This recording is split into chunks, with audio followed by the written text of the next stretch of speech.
ପିଲାମାନେ ଆମେ ଗଣନ ସଂଖ୍ୟାକୁ ସ୍ୱାଭାବିକ ସଂଖ୍ୟା ମଧ୍ୟ କହିଥାଉ।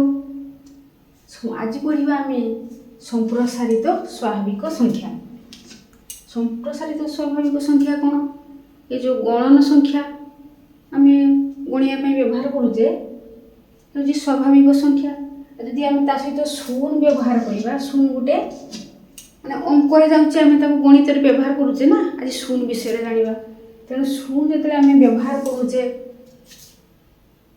ଗଣିତରେ, ତାକୁ ଆମେ ଶୂନ ସହିତ ଯେତେବେଳେ ଆମେ 1 2 3 ଆରମ୍ଭ କରିବା ଆମର ସଂଖ୍ୟାକ୍ରମ, ସେଇଟା ହେଇଯିବ ସମ୍ପ୍ରସାରିତ ଗଣନ ସଂଖ୍ୟା।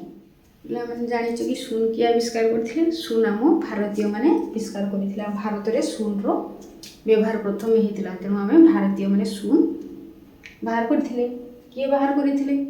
ଆର୍ଯ୍ୟଭଟ୍ଟ। ଆର୍ଯ୍ୟଭଟ୍ଟ ଜଣେ ଗଣିତଜ୍ଞ ଥିଲେ।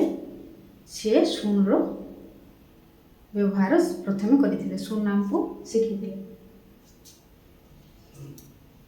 ତେଣୁ ଆମେ ଜାଣିଛୁ କ'ଣ ଶୂନର ମୂଲ୍ୟ କ'ଣ? ଶୂନର ମୂଲ୍ୟ କିଛି ନାହିଁ। ଯଦି ଆମେ ତାକୁ ଗୋଟେ ସଂଖ୍ୟାର ଡାହାଣ ପଟେ ଲେଖିଦେବା, ସେ ସଂଖ୍ୟାର ମୂଲ୍ୟ ବଢ଼ିଯାଏ।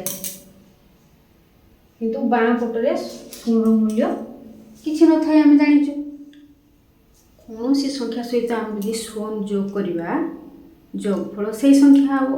ଆଉ ଯଦି ଶୂନ କୌଣସି ସଂଖ୍ୟା ସହିତ ଗୁଣନ ହେଇଯିବ, ସେ ସଂଖ୍ୟାଟି ଶୂନ ହେଇଯିବ। କୌଣସି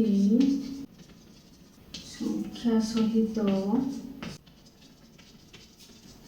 ଯେତେବେଳେ ଆମେ ଶୂନ ଯୋଗ କରିବା,